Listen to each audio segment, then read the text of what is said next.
The Lakers are officially back. Well, I hope so.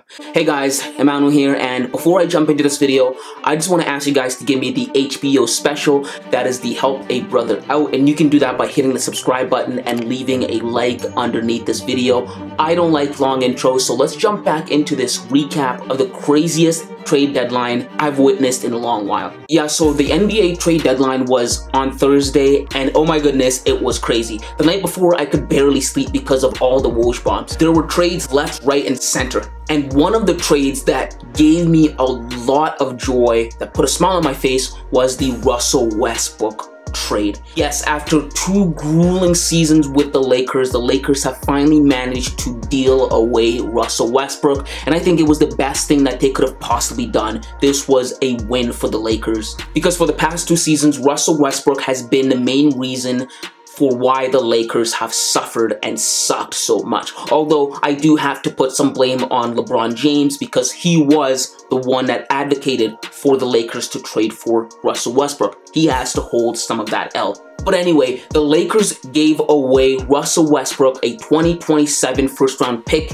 in return for D'Angelo Russell, Malik Beasley, and Jarred Vanderbilt. And I think this was a great move for the Lakers. I think this puts the Lakers in a position to legitimately compete in the Western Conference, to respectively compete, because they got back some really nice pieces. You guys remember D'Angelo Russell was drafted by the Los Angeles Lakers all the way back in 2015. But then he was dealt away to the Brooklyn Nets for reasons I'm going to get into. In the years since D'Angelo has been out of LA, he's grown as both a person and an NBA player. As a person, because if you guys remember, the reason he got dealt away to the Brooklyn Nets was because of him causing rift and drama within the locker room at the time, because he snitched on Nick Young, who was cheating on his fiance. It was a different time back then. Kobe was still on that roster. But I think after spending time with veterans in the NBA and seeing how things work and seeing the camaraderie between NBA players, I think he's grown as a person. And I don't think he would do anything like that ever again. But also, I think he's grown as an NBA player, having spent time with other great NBA players such as Karl Anthony-Towns and, most importantly, Steph Curry. I think there was a lot that he had to learn by playing with guys like that, by playing on different organizations that were a little bit more functional and had a better standard than the Lakers that he was coming from, like the Golden State Warriors. They are the gold standard. And I think throughout his journey from moving from team to team, I think he's managed to carve a path for himself within the NBA. I think he's a solid NBA starter. And although he may not be an all-star, he is a starter. And I think he is a solid role player for whichever team he's on. And the Lakers will benefit tremendously from him. I think he's a great addition to the guard position. In my opinion, he's certainly an upgrade from Russell Westbrook. Currently, he's averaging 18 points per game, 6.2 assists per game, and 3.1 rebounds per game, as opposed to Russell Westbrook's 16 points per game, 6.4 assists per game, and 7.5 rebounds per game. Although Russell Westbrook hasn't beat in the other 2 categories aside from points, I think the Lakers will benefit greatly because he scores more than Russell Westbrook, and I think he makes better plays than Russell Westbrook. And more importantly, I think he's a better shooter than Russell Westbrook.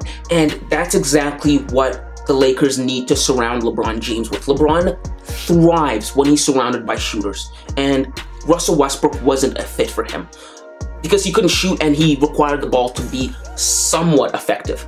That's not the case with D'Angelo Russell. D'Angelo Russell's game is just completely different from Russell Westbrook's. And in that trade, the Lakers also got longer when they traded for Malik Beasley and Jarred Vanderbilt. And also not in that trade, but in a different trade, the Lakers got rid of Patrick Beverley. And I think that was a great move, because now that just leaves room for D'Angelo Russell and Dennis Schroeder to be the 2 focal point guards on the team. And I think those two, that pairing of D'Angelo Russell and Dennis Schroeder, is better than Russell Westbrook and Patrick Beverley. I think Patrick Beverley and Russell Westbrook, the main asset they bring to a team is their energy. I think they bark a lot and they have the same high-octane energy that they bring to a team, but that's not what LeBron needs right now. LeBron needs players that can put the ball in the basket from beyond the arc, and D'Angelo Russell does that well enough. He's not Stephen Curry, he can't shoot like Stephen Curry, but he can shoot threes. Both of these guys, in my opinion, work perfectly for the Los Angeles Lakers. Overall, I think the Lakers roster got better. And in my opinion, I think they've become a legitimate playoff team. I think they will be able to comfortably make the playoffs. Now, the question of how far they will go in the playoffs is another can of worms because it hinges on two factors. Those two factors are the quality of competition in the West and the health of the roster. And those are both things that aren't working in the Lakers' favor as of right now. As you all know, Kevin Durant has made his way back to the Western Conference. Yes, Kevin Durant returned to the Western Conference by joining the already stacked Phoenix Suns. And overnight, the Phoenix Suns shot up to become the favorites in the Western Conference. And it isn't going to be easy going through them.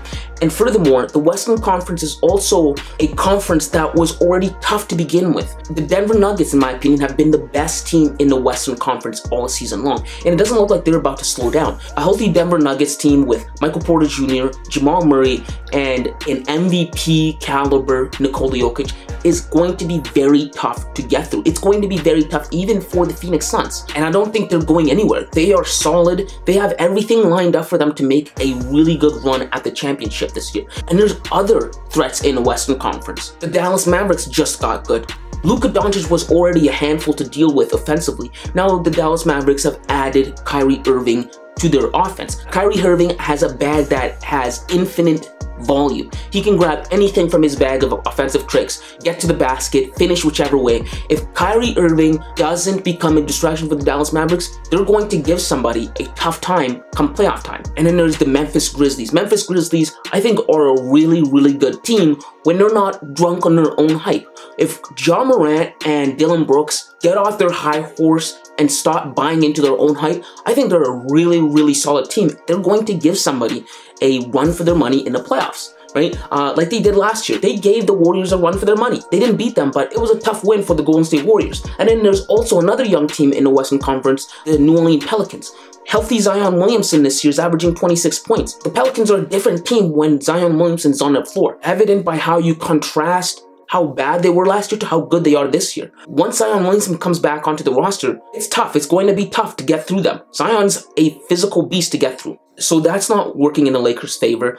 And then there's the issue of health. As you all know, Anthony Davis, for the majority of his tenure with the Lakers, has been very injury prone. And you never know how long he's going to be able to play stretches of games. For all we know, he could be hurt tomorrow, and we wouldn't even be surprised because it's just become the norm for Anthony Davis to be hurt. His nickname has become Street Clothes. And that could be a problem for the Lakers because he is an integral and focal point of this Laker roster. They need him.